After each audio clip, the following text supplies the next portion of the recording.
تو اس کو بالکل پرموٹ کرنا چاہیے، کیونکہ جو دوسری کچھ تجاویز جناب خواجہ سعد رفیق صاحب نے فرمائی ہیں، میں نے نوٹ کر لی ہیں. انہوں نے کو پارٹس کی امپورٹ کے حوالے سے ویور کی بات کی ہے، اور میں ان کو بالکل سپورٹ کرتا ہوں. دنیا میں جہاں بھی آپ ریلوے کو پھلتا پھلتا پائیں گے، آپ سب most of you must have travelled abroad, تو ریلوے کا جو ہے وہ کمرشل اس کی جو بلڈنگ ہے وہ ریلوے کے اندر ٹریک ہوتا ہے، اور ارد گرد تو ایک بہت بڑا ایک کمرشل اکھڑا ہو جاتا ہے، اور وہ آپ ریلوے سے زیادہ وہ فائنینسنگ اور انکم پروڈیوس کرتا ہے. تو میں سمجھتا ہوں کہ خواجہ صاحب کو آئی ایم شور وزیر اعظم صاحب کی پوری سپورٹ حاصل ہوگی، اور جتنی جلدی یہ اس طرف لے کے جائیں گے، ریلوے انشاءاللہ نہ صرف اپنے پاؤں پہ کھڑا ہوگا بلکہ کنٹریبیوٹ کرے گا ایکسچیکر کو بھی ایز اے انسٹیٹیوشن.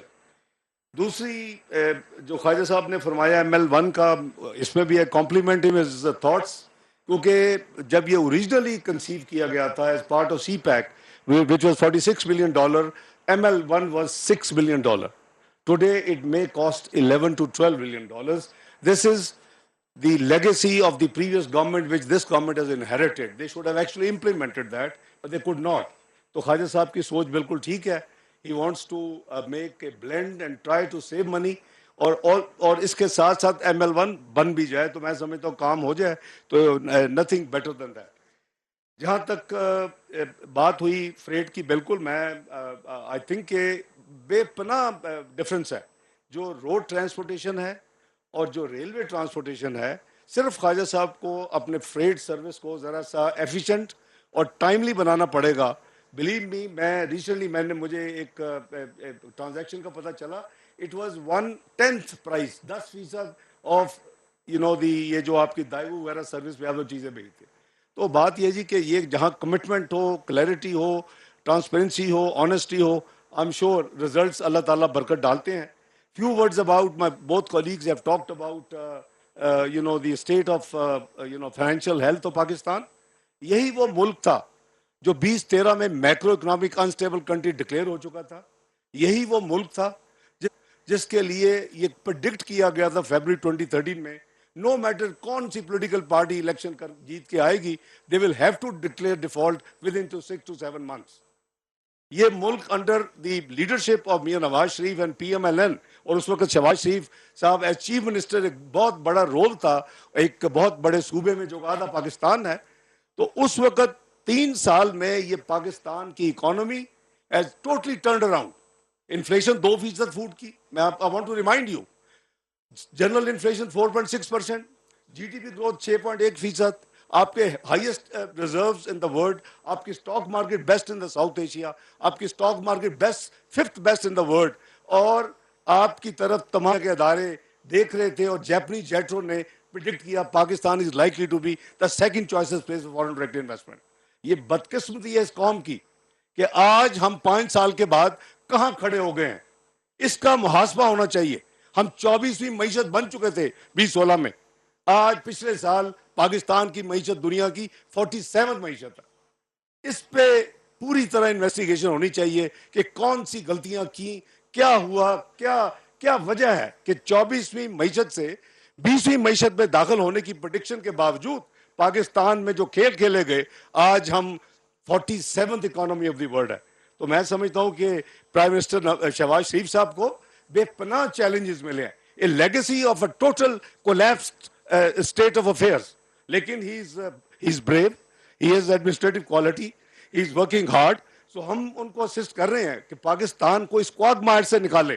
یہ کوگمار جو ہے یہ اس حکومت کا 8 مہینے کا کوگمار نہیں ہے، یہ اس 5 سال کی ایک جو ایڈونچر شروع ہوئے، Dawn drama, Panama drama, PMLN کو فارغ کرو، اس طرح کی چیزیں وہ آج پاکستان بھگت رہا ہے. پلیز ریفلیکٹ اینڈ انٹروسپیکشن کریں، سوچیں کہ پاکستان کدھر تھا، کدھر جا رہا تھا 24ویں معیشت سے G20 دنیا کی پریمیم کلب کا ممبر بننے. آج ہم 47th اکانومی بن چکے ہیں. اللہ انشاءاللہ ہمت دے گا، ان کی لیڈرشپ میں پوری ٹیم دن رات کام کر رہی ہے. انشاءاللہ ہم اس کوگمار سے نکلیں گے، پاکستان انشاءاللہ ترقی کرے. میرا ایمان ہے پاکستان دنیا میں رہنے کے لیے اللہ تعالیٰ نے قائم کیا ہے. یہ ایک واحد ملک ہے جو کلمہ شریف کے نام پہ بنا تھا. ایون سعودی عربیہ کلمہ شریف کے نام پہ نہیں بنا تھا. تو اگر اللہ تعالیٰ نے اس کو کریٹ کیا تو اس کی حفاظت، اس کی ترقی، اس کی خوشحالی بھی اللہ تعالیٰ کے ذمہ ہے. ہم لوگوں کی ایز اے نیشن وہ نیت اور ہارڈ ورک درکار ہے. اور اس میں 5 سال میں جو تباہی ہوئی ہے، یو کین سمپلی گیس کے حالات آج کیا ہیں.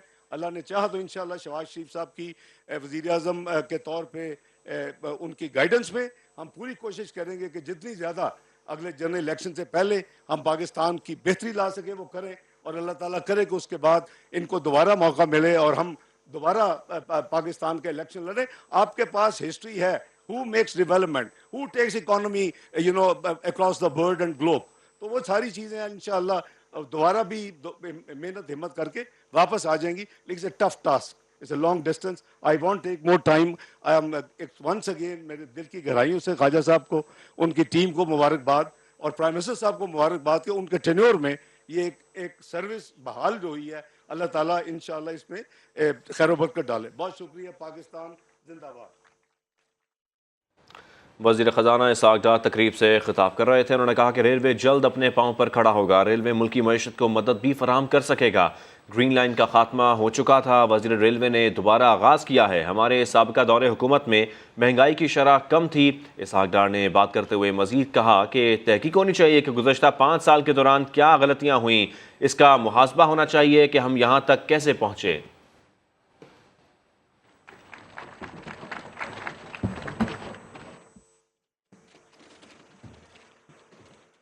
بسم اللہ الرحمن الرحیم.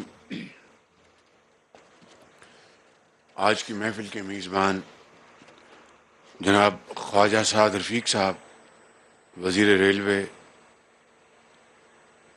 وزیر خزانہ جناب اسحاق ڈار صاحب، وزیر پلاننگ جناب professor Chaudhry Ahsan Iqbal Sahib, Syed Mazhar Ali Shah secretary railways, شازڈی d'affaires Chinese embassy madam Pang, اور چینی کمپنی جنہوں نے یہ ریلوے مہیا کی ہیں، یہ بوگیز، اس کمپنی کے جو عہدیداران، ان کو میں خوش آمدید کہتا ہوں. ریلوے کی انتظامیہ اور ہمارے معزز ممبران قومی و صوبائی اسمبلی، مہمانان گرامی، سرکاری افسران، خواتین و حضرات، السلام علیکم. آج میں سمجھتا ہوں کہ ہمیں یہاں پہ اللہ تعالیٰ کا شکر بجا لانا چاہیے، اور ایک حوالے سے اس موقع کو سیلیبریٹ کرنا چاہیے کہ وہ گرین لائن جس کی بنیاد میاں محمد نواز شریف کے پچھلے دور میں رکھی گئی تھی اور اس وقت اس کا اجرا کیا گیا تھا، وہ بدقسمتی سے باقی بے شمار جو منصوبے تھے جس طرح وہ دم توڑ گئے، یہ بھی بدقسمتی سے دم توڑ گئی. اور آج اس کا جو ریوائول ہے، اس کا جو احیاء ہے، ہم اس کو یہاں پر سیلیبریٹ کرتے ہوئے جناب خواجہ سعد رفیق صاحب کو اور ان کی پوری ٹیم کو میں مبارکباد پیش کرنا چاہتا ہوں کہ آپ نے نہایت محنت، ذوق اور شوق کے ساتھ آپ نے گرین لائن کو ریوائیو کیا ہے. اس کے ساتھ میں چائنیز کمپنی کو بھی میں مبارکباد پیش کرنا چاہتا ہوں، جنہوں نے بہت اچھی ویگنز یہاں پر مہیا کی. میں نے ابھی ان تمام ویگن کو دیکھا ہے اور 2 سے ہم خود گزرے ہیں. ماشاءاللہ بڑی جدید سہولتیں موجود ہیں، وائی فائی ہے اور فلیکسیبل سیٹس ہیں، بیڈز ہیں، اور سب سے بڑھ کے جس کو میں سمجھتا ہوں کہ خواجہ صاحب نے پوری قوم کو بتا دیا ہے کہ وہ آؤٹ سورسنگ میں یقین رکھتے ہیں، اور یہی آج کے زمانے کا وے فارورڈ ہے۔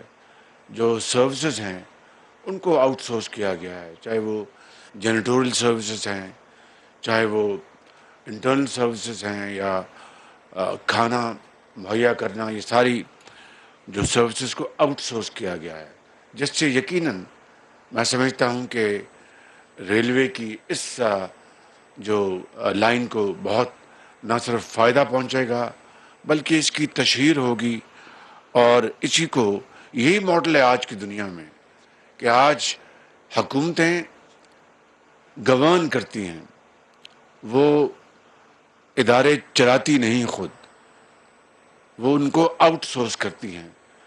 اور اس کی آپ ایک وجہ دیکھ لیں کہ جو ایس او ایز ہیں، اسٹیٹ اونڈ انٹرپرائزز، ان کا آج کیا حشر بنا۔ آج اب اسٹیل مل کو دیکھیں اور بے شمار ادارے دیکھیں، خود خالد صاحب نے فرمایا کہ ریلوے کو جب ہم نے چھوڑا 2018 میں تو اس کی حالت بڑی محنت سے انہوں نے نواز شریف صاحب کی قیادت میں اس کو امپروو کرنے کی بھرپور کوشش کی، اس کا سامنے اس کا دیکھنے کا نظارہ بھی ملا، لیکن اس کے بعد اس کا کیا حشر ہوا۔ تو حکومتیں آتی جاتی ہیں۔ پاکستان آج اس دورائے پہ کھڑا ہے جہاں پر ایک ایک پائی ہم بچانے کی کوشش کر رہے ہیں۔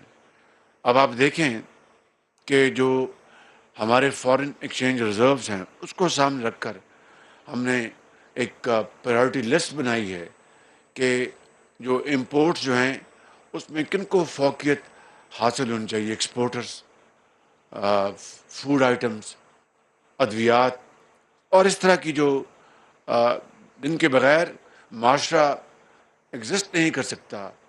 انشاءاللہ آئی ایم ایف سے اسی مہینے میں انشاءاللہ مجھے پوری امید ہے کہ معاہدہ ہو جائے گا اور یہ مشکلات سے ہم باہر نکل آئیں گے۔ پھر ملٹی لیٹرل اور بائی لیٹرل بھی جو ادارے ہیں وہ ہمارے ساتھ چلیں گے۔ یہ ایک مشکل وقت ہے، اور احسن اقبال صاحب کی جو مثال بڑی انہوں نے بہت ہی شاندار مثال دی کہ یہاں پر ایک آسمانی آفت آئی اور اس کی وجہ کاربن ایمیشن ہے۔ دنیا میں پاکستان میں اس کی جو ایمیشن کی جو پرسنٹیج ہے وہ 1% سے بھی کم ہے، لیکن ہم اس تباہی کا شکار ہو گئے۔ یہی مثال آپ سامنے رکھیں، یقین کریں، بلا مبالغہ میں یہ کہنے کو تیار ہوں کہ ہمیں بہت مشکل حالات میں حکومت ملی، لیکن اللہ تعالیٰ کے فضل و کرم سے ہم یہ کولیشن گورنمنٹ پوری طرح دن رات کوشش کر رہی ہے، اور مجھے کوئی اس کہنے میں باک نہیں ہے کہ انشاءاللہ ہم ان مشکلات سے نکلیں گے۔ میں سمجھتا ہوں کہ پاکستان ریلویز کو ایک مرتبہ پھر خواجہ سعد رفیق کی جو لیڈرشپ مہیا ہوئی ہے، ان کی ٹیم، اور وہ واقعی میرٹ میں بلیو کرتے ہیں، جو کہ میں سمجھتا ہوں کہ نواز شریف کی حکومت کا ترا امتیاز رہا ہے۔ آج ریلوے کو اب اس طرح بیٹھ جائیں، میں آج ریلوے کو باقی اداروں کی طرح مشکلات کا سامنا ہے۔ انشاءاللہ یہ مشکلات قوموں کی زندگیوں میں آتی ہیں، لیکن قومیں وہی آگے بڑھتی ہیں جو مشکلات کو چیرتی ہوئیں اور زندگی کے اندھے تپیڑوں کا مقابلہ کرتے ہوئے وہ مشکلات کو عبور کریں اور قوم کو اس کے پاؤں پہ کھڑا کریں۔ انشاءاللہ میں سمجھتا ہوں کہ یہی اس مخلوط حکومت کا ویژن ہے، اور اس کے اوپر انشاءاللہ ہم پوری طرح عمل پیرا ہوں گے۔ میں آخر میں چینی حکومت کا شکر گزار ہوں، پریزیڈنٹ شی جن پنگ کا، اور ML1 ان کے ہائی ایجنڈا پہ ہے، اور انشاءاللہ ML1 کے اوپر چینی حکومت پوری طرح یکسو ہے کہ وہ انشاءاللہ اس منصوبے کو وہ بڑی تیزی سے آگے بڑھائیں گے۔ کاش یہ ML1 پچھلے 4 سال کی جو بے بنیاد الزام تراشی کا شکار نہ ہوتا، اسی طرح جو دوسرے ادارے تھے وہ بے بنیاد الزام تراشی کا شکار نہ ہوتے، اور یہیں تک بات رہتی تو شاید معاملہ اتنا خراب نہ ہوتا، لیکن بے بنیاد کرپشن کے جو الزامات لگائے گئے چینی کمپنیوں پر، اس سے میں سمجھتا ہوں کہ نہ صرف چینی حکومت بلکہ چینی عوام کے دلوں کو بہت ضعف پہنچا، بہت تکلیف ہوئی.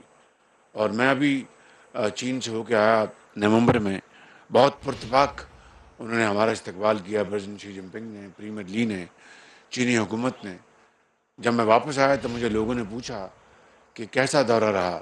میں نے کہا کہ بہت گرم جوشی سے وہاں پر استقبال ہوا، اس میں کوئی دو رائے نہیں.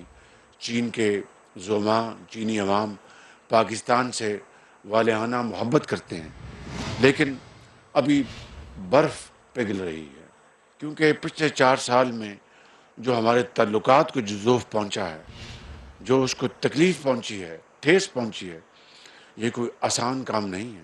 جہاں پر دلوں کے رشتے ہوتے ہیں وہ جڑتے بھی بڑی مشکل سے ہیں، اور جب خدا نہ خواستہ کوئی ایک بال برابر بھی کوئی اس میں دراڑ آ جائے تو اس کو جوڑنا بھی کوئی آسان کام نہیں. لیکن میں شکر گزار ہوں چینی حکومت کا اور چینی عوام کا کہ وہ پاکستان کے عوام کے ساتھ بے پناہ محبت کے جذبات رکھتے ہیں، اور ان مشکل ادوار میں بھی وہ پاکستان کی پوری طرح انہوں نے ہاتھ تھاما ہوا ہے. لیکن یہ ہمیں اس سفر کو اب بدلنا ہوگا.